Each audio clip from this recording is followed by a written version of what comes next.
Welcome, Headhunters. Today we're going to talk about Pacific warm-up number 1. What this is going to be engaging is flexibility and mobility in your lower body. The first exercise we're going to start up, or the first warm-up we're going to start with, is hurdle walks. So find a distance outside, at home, or in the gym that you're going to be able to perform 10 steps in sequence. So we're going to start with the hurdle walk. We're going to step forward, bring your knee up, out, back down. Try to get that 90-degree angle. Repeat with the opposite leg, knee up, out, and down. That'll be the hurdle walk. You want to do 10 paces. Reverse hurdle walk is you're going to do that motion strictly in the opposite direction.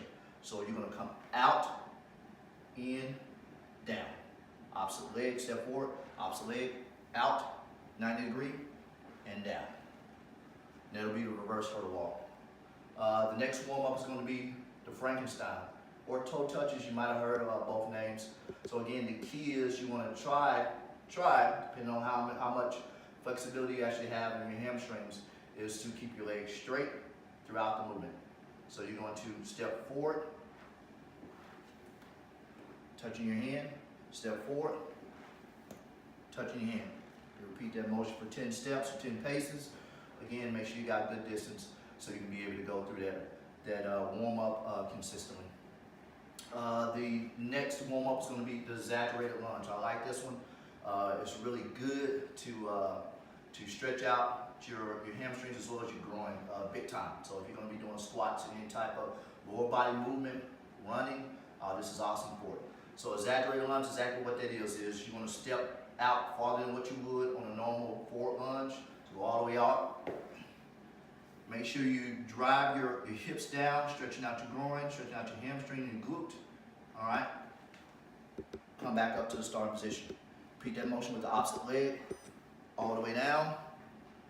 Driving your hips down. Come back up to the starting position. Next warm-up will be the inchworm. Okay, inchworm can be done 2 different ways. Okay, you'll start in the push-up position. And let me get to the side where you can actually be able to see.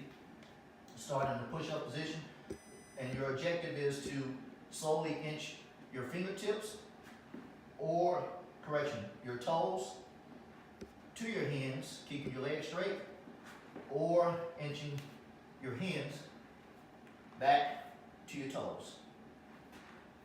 Your objective is you want to inch them all the way back to your toes. Again, if you got good flexibility in your hamstrings, you can be able to keep your legs straight. My hamstrings are kind of tight, so I didn't even want to perform it because I knew I wasn't going to be able to keep my legs straight. But the objective is to be able to do that. Bring your hands all the way back to your toes, or your toes all the way back to your hands. So you want to repeat that 5 repetitions. The last warm-up you're going to do, and simple warm-up number 1, is the squat, groin, and hamstring stretch. What you're going to do is get your feet shoulder width or a little bit past shoulder apart. All right, you're going to squat. Take your elbows, drive your knees out to a good groin stretch. Pause momentarily for 3 seconds. 2, 1. Take your fingertips, touch your toes. Full stretch of your hamstrings all the way out. And come back up to the start position. As you get better at this, or you find yourself your hamstrings are not getting a really good pull or really good stretch, just move your feet closer and closer and closer, okay? And that should be able to get you a good groin and a good hamstring stretch whenever you're going through the repetitions. So knock out 10 of those, and that should get you prepared for your lower body workouts as well as your runs. Again, this is just a way, not the way. Just hopefully this is something you can put in your tool bag, and you can be able to execute whenever you're doing your lower body exercise. Okay, Pacific warm-up number 2 is going to be working on your upper body. This can be done with a PVC pipe or a resistance band, whichever one you have, okay? So the first one we're going to start with is pass-throughs. Take your hands all the way out on PVC pipe, 5 feet PVC pipe. What you want to do is extend all the way out over the head, all the way down to your lower posterior. Bring it back up to the front. Repeat that motion for 10 times. And then you move on to reverse pass-throughs. Reverse pass-throughs is the same motion, just in the opposite direction. Again, palms facing forward. Objective is to keep your arms straight, bring it to the front of your body, Repeat that motion to the rear of your body. Again, keep your arms straight throughout that motion. If you find yourself that being really easy, always bring your hands in closer, and again, repeat that motion.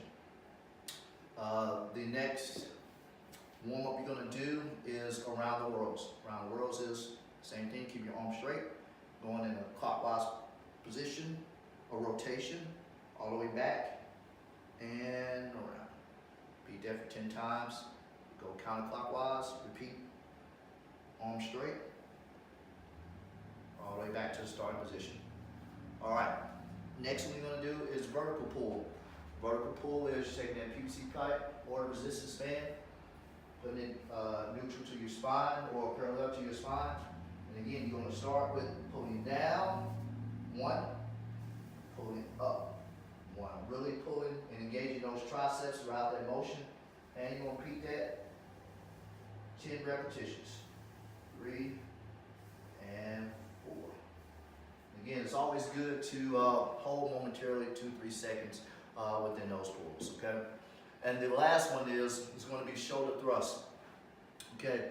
You want to take that PVC pipe, put it right at the tip of your fingertips. You're going to start with moderate thrust, all right? With your hand parallel to your legs, start with moderate thrust. So 1, 2, moving it all the way around, 3, 4, 5. Once you get to the top, go ahead and aggressively go a little bit harder. 6, 7, 8, 9, and 10. All right, once you complete that on your left arm, of course, go ahead and do it on the opposite arm, okay? And that is all in Pacific warm-up number 2. All right, next we're gonna talk about recovery stretches. First thing we're gonna do is we're gonna start with the pretzel, okay? So go ahead, get in the seated position. Lay on your back, taking your right leg, placing it on top of your left knee. Taking that right hand, because you ain't got nothing else to do with it. Putting it in between, grabbing that left kneecap, left hand on the outside, grabbing that left kneecap, pulling really tight, all the way in. Holding for 20 to 30 seconds, and relax. Come back to the starting position, repeat that motion with the opposite leg, okay? Remember, left hand inside, right hand outside, pulling really tight. Next stretch you're gonna do is the seated hip stretch. Putting your legs in what I call a S-shaped pattern, and you're going to lean forward all the way, trying to grab real estate till you get to a point where you can't go anymore. You're gonna hold 20 to 30 seconds. Come back to the start position. Go ahead and switch and repeat that motion. Grabbing real estate all the way down, holding for 20 to 30 seconds. The next stretch you're gonna do is the upper thigh stretch. All right, keep your legs in that same S-shaped pattern. What you're gonna do is, the objective is to get your back flat on the ground. So you're gonna start that movement again by placing your elbow on the ground, laying flat on your back, taking that right ankle, placing it on that left knee. All right, and what that's gonna do is give it an additional weight, really to get a really good stretch in that upper thigh. You're gonna hold that, again, leaving your back flat on the ground for 20 to 30 seconds, okay? Come back up to the starting position, switch, and again, repeat that motion. Again, what I like to do is start here, all right, and then go straight to the back. Again, if you're really flexible, do yoga, whatever that might be, you might be able to just go straight to your back. So, for us, just have tight muscles and things like that, not really a good flexibility. It's always good to start with the elbow and then go straight to the back. Okay, the next stretch is going to be Spider-Man lunge. And again, you're going to go ahead and start in the push-up position. You're going to bring that left foot to the left hand.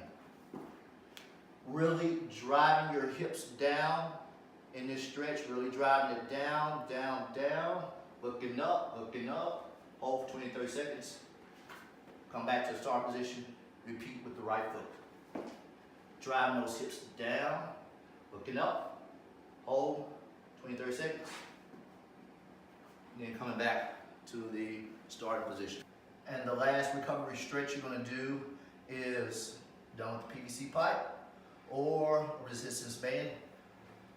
You're going to do the vertical pulls. This time with the vertical pulls, you are going to pull it out and hold 20 seconds, 20, 30 seconds, and relax. You come back, pull to the top, hold for 20 to 30 seconds, and relax. And that is all in recovery stretches. Okay, fellow headhunters, I want to spend some time talking about 3 technical exercises that you're going to see on the workout plan. That's going to be squats, deadlifts, and kettlebell swings. Okay, headhunters, the first technical exercise we're going to talk about is squat. First thing, right off the bat, we just need to talk about safety. So if you, right before you get ready to lift the load, you want to make sure that it has collars adjusted to the proper height to the individual, and you have a spotter or some type of safety support to catch you, depending if you have some type of snag or you're not able to get that lift or get that ascent back up to the starting position. Okay, so let's talk about the squat and kind of go through a little bit of squat therapy. Okay, so depending on your anatomy, this is going to be based off how you want to have a good stance. Me, I like to have a little bit past shoulder width apart whenever I'm getting into my squat. Okay, key things you want to always remember is 1, you want to make sure you have a strong core throughout the movement. Exhale at the top. 2, if you know you're not good at squatting, you definitely want to have a spotter, or you want to use a box or a bench to be able to understand how much depth you need to get in your squat. Okay, with the squat, before we even pick up the load, again, a couple of things we want to assess. All right, as I get in my stance, I want to make sure before I get on the load that I can be able to get a good posture on the descent and ascent of the actual squat. So I'm going to go into my squatting posture, sitting down. You will notice that my feet are on the ground. They're not up at an angle like this. They're down on the ground, and I'm coming straight up. All right, that is a good lift. Again, engaging your glute, sit and stand. All right, all that looks good. You actually go to the load. All right, so you'll step into the load, center yourself on the apparatus, lift, take 2 steps back or 3 steps back. And again, remember those techniques. Good posture, hold, back to the start position, exhale. Hold, back to the start position. Again, hold, back to the start position.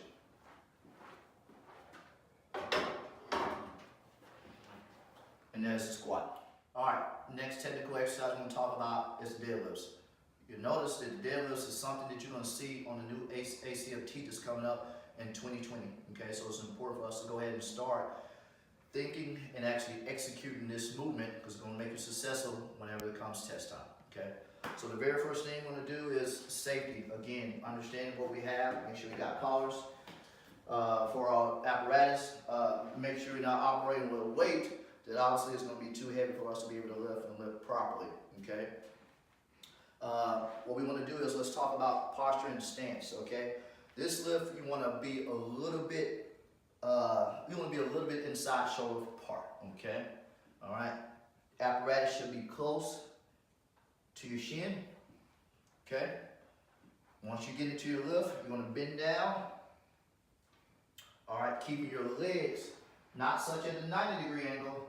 They need to be around a good 75, I probably would say 75-degree angle prior to movement.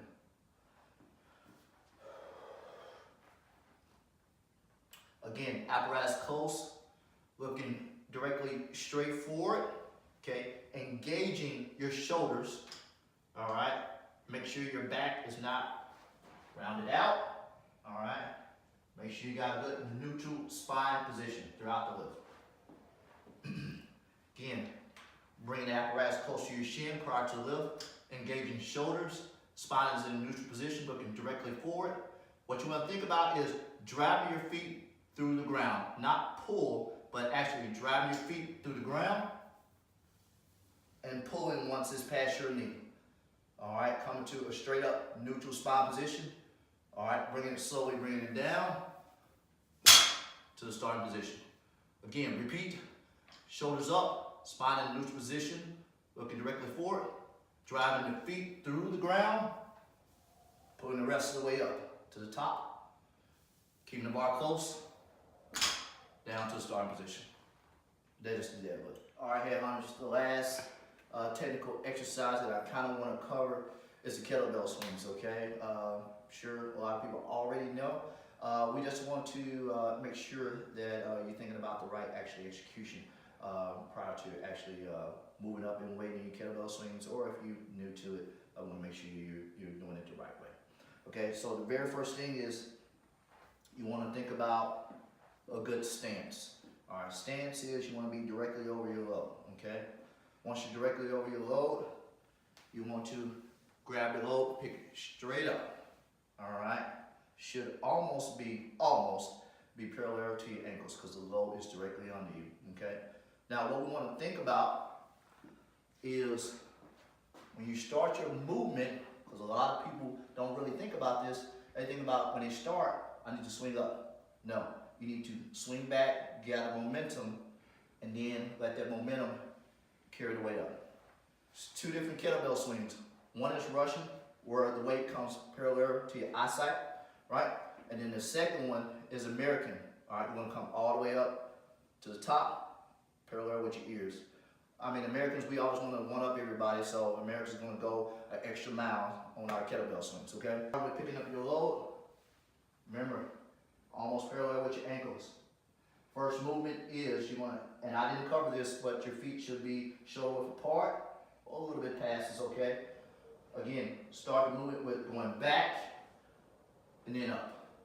All right. What a kettlebell swing is, you're not going to go into a full squat. All right. So you pick the load up, you're not going to be here. All right. It is hamstrings and glutes only.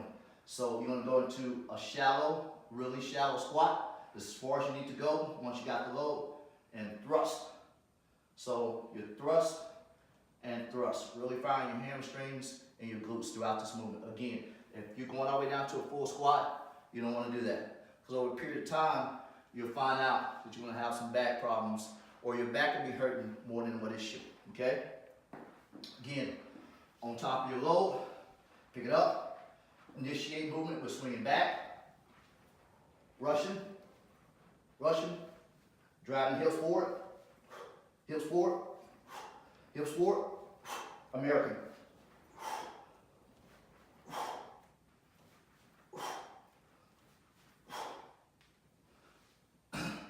Another key thing is, again, keeping a tight core. And again, good posture. Now to a full squat. Remember, thrusting your hips forward, engaging your hamstrings and your glutes. That is the kettlebell swing.